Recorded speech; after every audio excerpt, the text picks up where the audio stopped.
So today, and this was, I think, Melanie Sedelnik. Yeah, she did have a really good question about this on Facebook a couple days ago, which helped us generate this topic for today, because if she has a question on it, I'm sure a lot of you do. Yeah, and we talk about these things all the time, we feel, but if you're not encountering it, it might not be something you grasp onto. You never have the issue. And then the issue arises, you're like, oh, how do I deal with this? What do I do? Yeah. So that's why I make the videos. Go to YouTube, and hopefully we're going to have all kinds of questions answered. So the one today was, if you encounter a commission on the MLS, and the listing broker is not offering a fee to you that you have agreed upon with your buyer, that you should be earning, that's less than what you feel that you should be earning, how do you ask the seller to pay you a higher commission? Yeah, and can you do that? Can you? So we'll just use numbers on the listing side of what they're offering you. We can discuss those openly because it's an MLS. Yeah, perfect. So a lot of us expect to see maybe a 2.8, maybe a 3, maybe a 2.5 that they're going to pay you as representing the buyer, whether you're representing as a transaction broker or a buyer. Buyer agent, yep. They have both fields where they can put that in. So you're expecting to get, let's say, 2.8. You pull up the MLS, you're going to go show a bunch of properties, and one of them, let's say it's a flat fee. Let's say it's $1,000. I'm going to pay you $1,000. All right.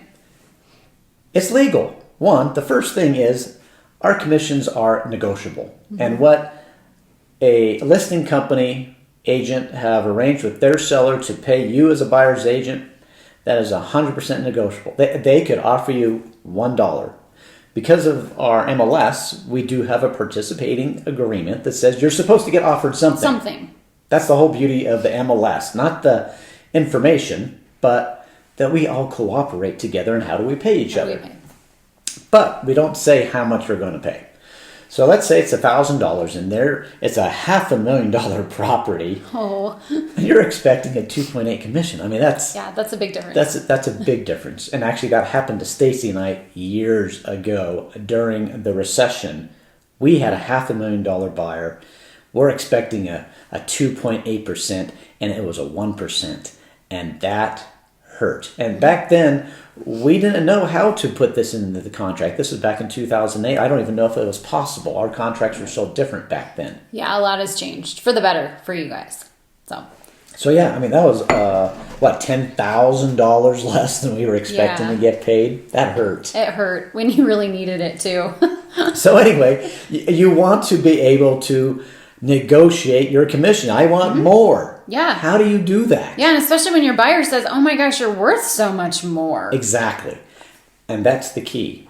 Your buyer has to be agreeing to this. And how do they do it?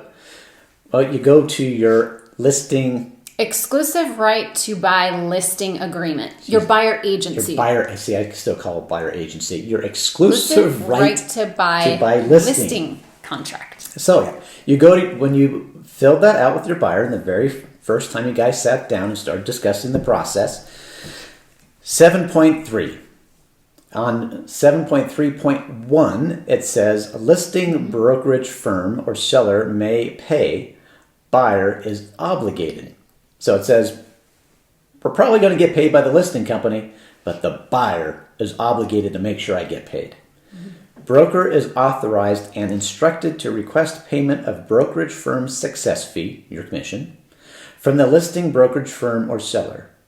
Buyer is obligated to pay any portion of brokerage firm success fee which is not paid by the listing brokerage firm or seller. That, if you have checked that box, you can then go and in your contract to buy and sell, additional provisions, section 30, write in seller to pay buyer's agent 2.8%. You can do that. Now, if you had checked 7.3.3, it says listing brokerage firm or seller may pay, buyer is not obligated.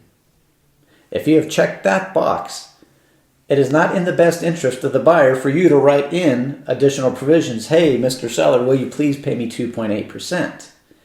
What you're doing really is taking maybe some monies that the buyer could have gotten from the seller, maybe a reduction in price, or maybe they could have got a concession towards closing costs. You know, and at the end of the day, the seller's going to net X, and that's what's important to them. And what's the buyer going to be paying? That's what we're looking at.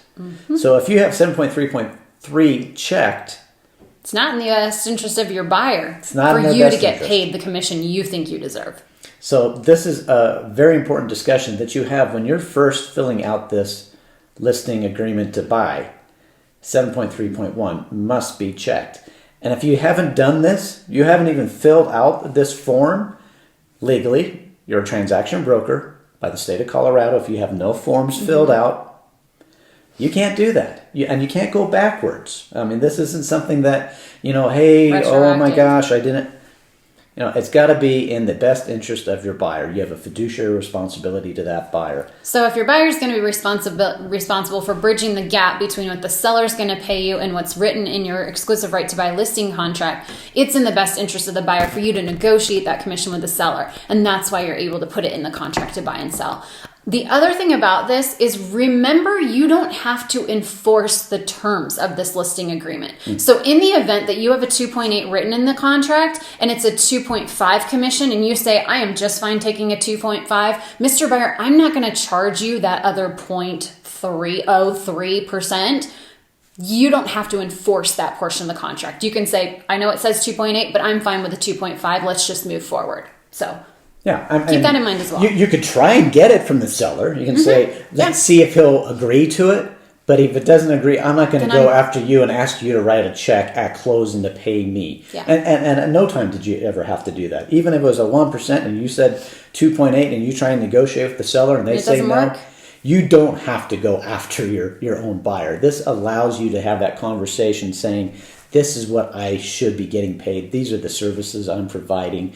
And this is the process in the event that we come up against a company that isn't paying what I feel that I'm worth and that you agree that I'm worth. We can negotiate. Otherwise, you can't. Yeah. So it's got to be in the best interest of the buyer. Pretty simple.